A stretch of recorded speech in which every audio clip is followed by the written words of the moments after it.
Banyak yang nanya soal peralatan yang saya pakai untuk buat video di channel ini. Nah, kali ini akan dibahas tuntas. Nggak usah basa-basi. Langsung aja nih, saya akan spill mulai dari action cam. Mayoritas video di channel Jelly Goes Hiking direkam menggunakan GoPro Hero 6 Black.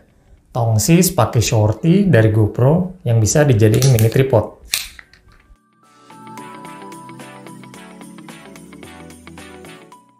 GoPro ini saya beli awal tahun 2018, dan setelah 4 tahun disiksa, karetnya udah ngelupas di bagian tombol on dan off.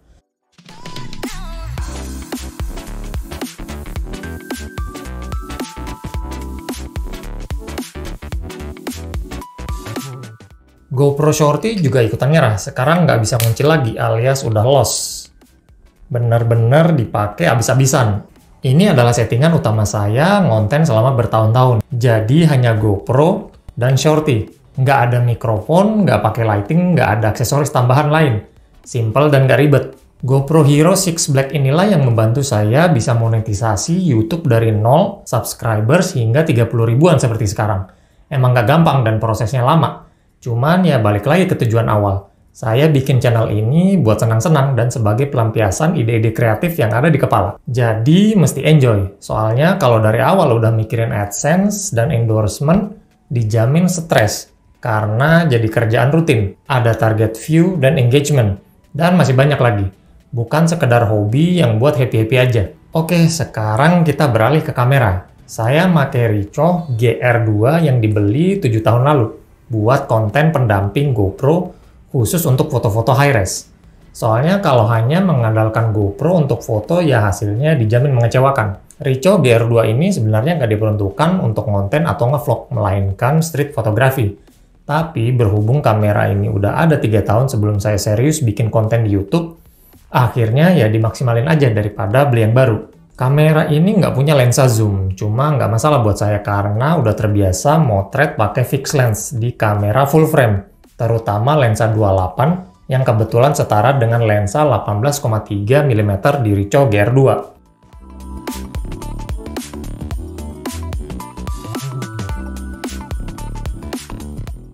Kalau soal video sih burik banget kualitasnya. Selain cuma bisa rekam video di 30 fps Full HD, atau fokusnya juga lamban, dan nggak ada image stabilization.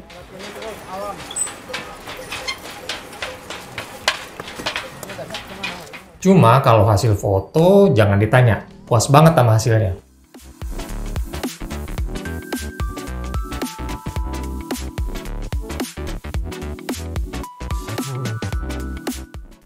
Untuk jenis kamera compact dengan sensor APS-C, ini yang paling kecil dan paling ringan.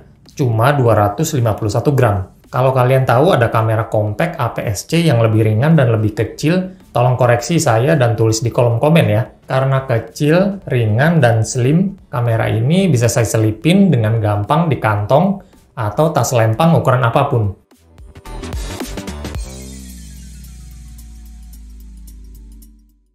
Selanjutnya adalah smartphone atau HP. Vlog pertama di channel ini yaitu perjalanan ke Annapurna Base Camp di tahun 2017 yang berdurasi 1 menit 44 detik direkam pakai iPhone 5. Proses editing di HP saya lakukan persis di dalam pesawat ketika penerbangan pulang dari Kathmandu ke Jakarta.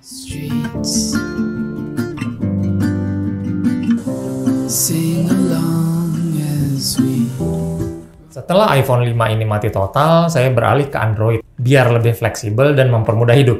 Jadinya pakai Samsung A8 yang bertahan sampai 4 tahun. Lumayan ngebantu buat konten penunjang seperti ambil foto dan video.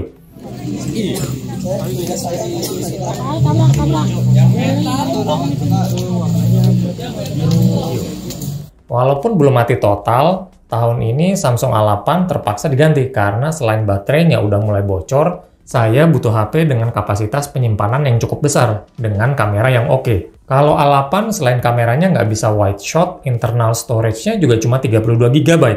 Benar-benar udah nggak memadai buat kebutuhan apps zaman now yang rakus-rakus. Smartphone biasanya saya pakai buat ambil video dan foto pendukung kalau tidak bawa kamera karena alasan kepraktisan. Walaupun kualitasnya nggak sebagus kamera, tapi lumayan buat di-upload di YouTube atau medsos lainnya. Sekarang saya pakai Samsung A52 sebagai pengganti A8. Hasilnya jauh lebih baik, apalagi udah bisa wide shot dan kemampuannya di low light jauh lebih baik dibanding A8. Kompresi video juga udah mendukung HEVC atau H265 dengan ukuran file yang lebih kecil tanpa mengorbankan kualitas video. 1, 2, 3, Papandaian. Oke. Selanjutnya kita beralih ke bagian audio, khususnya untuk voice over. Saya pakai mikrofon Aputure ALAV EZ karena simple dan cukup memenuhi kebutuhan untuk rekam voice over di HP. Kualitasnya pun oke, contohnya ya di video ini. Suara saya rekam menggunakan mikrofon yang dulu saya beli seharga 300 ribuan ini.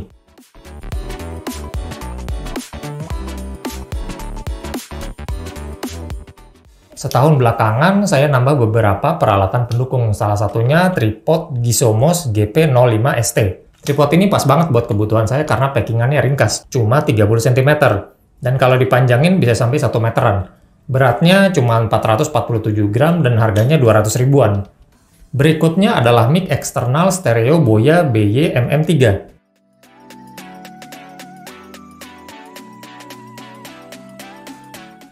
Kalau kamu pengen bikin konten ASMR, ngerekam ambience, atau suara sekitar dengan harga terjangkau, ini pilihan yang tepat.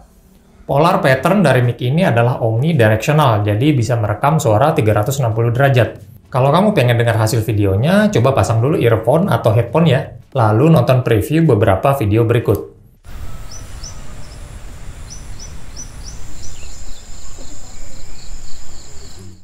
Lalu bandingin video yang cuma pakai internal mic GoPro seperti video berikut.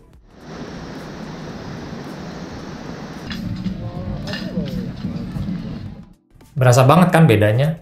Terakhir adalah kamera pengganti Ricoh GR2, yaitu Sony ZV-1. Sama-sama kamera compact, cuman banyak perbedaannya, terutama di sensor dan lensa. ZV-1 menggunakan sensor tipe 10 Exmor RS CMOS dengan lensa zoom vario sonar yang cukup tajam. Saya memilih kamera ini selain karena didesain untuk konten kreator, saya juga suka kamera compact, nggak ribet, bawa-bawa lensa. Nilai plus lain adalah tentu aja bisa ambil video 4K dan high frame rate. Oke, itu aja peralatan yang saya pakai untuk video yang ada di channel ini. Bentar, sebenarnya ada yang ketinggalan, yaitu settingan studio rumahan yang dipakai buat rekam video ini. Tapi kita bahas kapan-kapan aja ya. Semua peralatan yang saya sebutkan tadi bisa kamu temui link pembeliannya di deskripsi video. Gimana setup peralatannya? Ada yang kurang nggak? Menurut kamu mesti nambah apa lagi ya biar lebih mantap? Coba tulis di kolom komen.